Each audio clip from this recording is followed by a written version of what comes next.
This is a story that's literally thousands of years old. It's rooted in an ancient promise, but it's playing out in a modern conflict that is just incredibly complex. So today, we're going to trace that long, winding history of the land of Israel, from biblical covenants all the way to the struggles we see on the news today. All right, let's dive in. So, where does this all begin? Well, according to the biblical narrative, our story actually starts here, not in Israel, but in ancient Mesopotamia. This is the place where a man named Abram, who you probably know as Abraham, is said to have gotten a divine call, a call that would kickstart a history that, frankly, is still shaping our world. Okay, so at the very heart of this whole thing is a foundational idea, a covenant. Think of it as a three-part promise made to Abraham. First, the promise of a huge number of descendants. Second, that they would be a blessing to the entire world. And third, and this is the crucial part for our story, the promise of a specific piece of land for them to call their own. And here it is, right from the book of Genesis. This is that first call. It's basically, leave everything you know and go to a new land I'm going to show you. This one moment really establishes that deep spiritual link between a people and a place, a connection that just reverberates through the ages. And then, things get a lot more specific. The text actually lays out boundaries on a map. We're talking a massive stretch of land, from the Nile River in Egypt all the way to the Euphrates River, which is in modern-day Iraq and Syria. So this wasn't just some vague, fuzzy idea of a homeland. It was a defined space. And listen, this wasn't just a one-and-done deal. This promise gets repeated. It was confirmed over and over again through the generations, to Abraham's son, Isaac, and then to his grandson, Jacob. And all that repetition? It just cemented this promise as a central pillar of who they were and what they believed.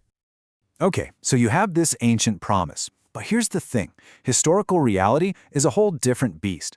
For most of its history, this promised land wasn't its own country. It was actually a strategic piece of real estate, a crossroads that was conquered and ruled by one powerful empire after another. This timeline just shows you what a whirlwind it was. It kicks off in 586 BC with the Babylonians conquering Judah and forcing the Jewish people into exile. Then, they get to return under the Persians, only to fall under the rule of the Greeks. And then in 63 BC, the Romans. Fast forward a bunch of centuries, and you get the Ottoman Empire, which ruled for 400 years. That only ended when the British took over after World War I. Every single one of these empires left its own stamp on the land. Now this is where things get really interesting. The source text points out a fascinating link between this parade of empires and prophecies from the book of Daniel. The idea is that these prophecies actually foretold the rise and fall of these exact empires, from Babylon as a head of gold to Rome as a terrible beast. It's like a prophetic roadmap laid out centuries in advance, giving a sense of destiny to all this historical chaos. So what happened after the Romans? Well, their conquest was a huge turning point. It led to a period of almost 2,000 years where most of the Jewish people were scattered all over the world, living in what's known as the diaspora. That's just the term for Jewish people living outside their ancestral home. And then comes the year AD 70. This was a catastrophe.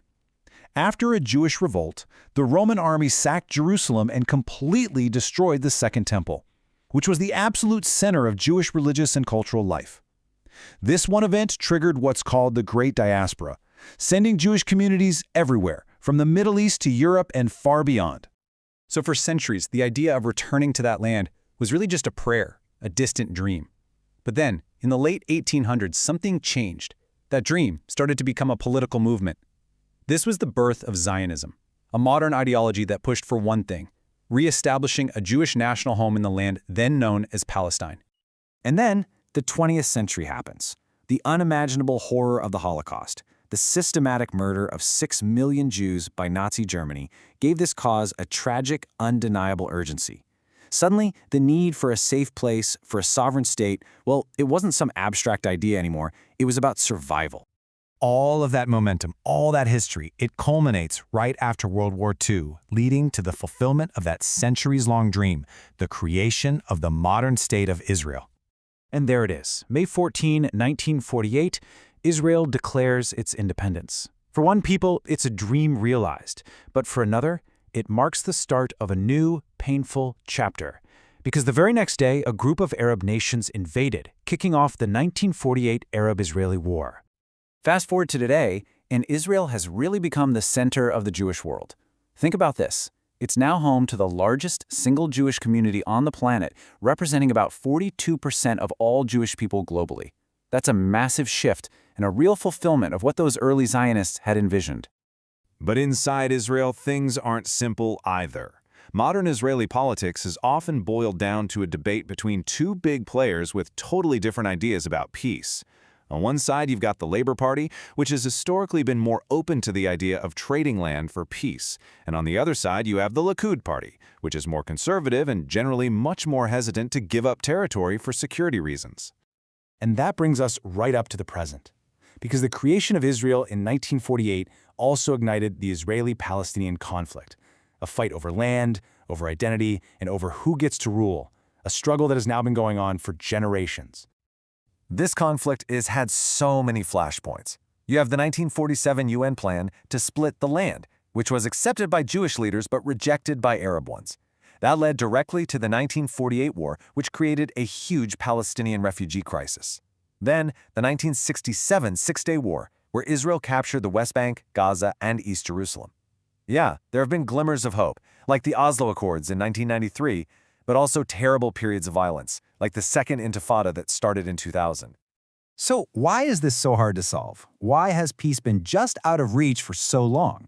Well, it really comes down to these four massive, tangled issues that nobody's been able to agree on. First, borders and territory. Second, the status of Jerusalem. Both sides claim it as their capital. Third, what to do about the Palestinian refugees from 1948 and their descendants. And finally, just fundamental security concerns for both Israelis and Palestinians. So we end up here. We started this journey with an ancient promise made between two rivers, and we've ended up in a modern conflict that the entire world is watching. When a conflict is this old, this deeply rooted in thousands of years of history, faith, and identity, what does that tell us about how incredibly hard, but also how profoundly necessary it is to find a path to a lasting peace?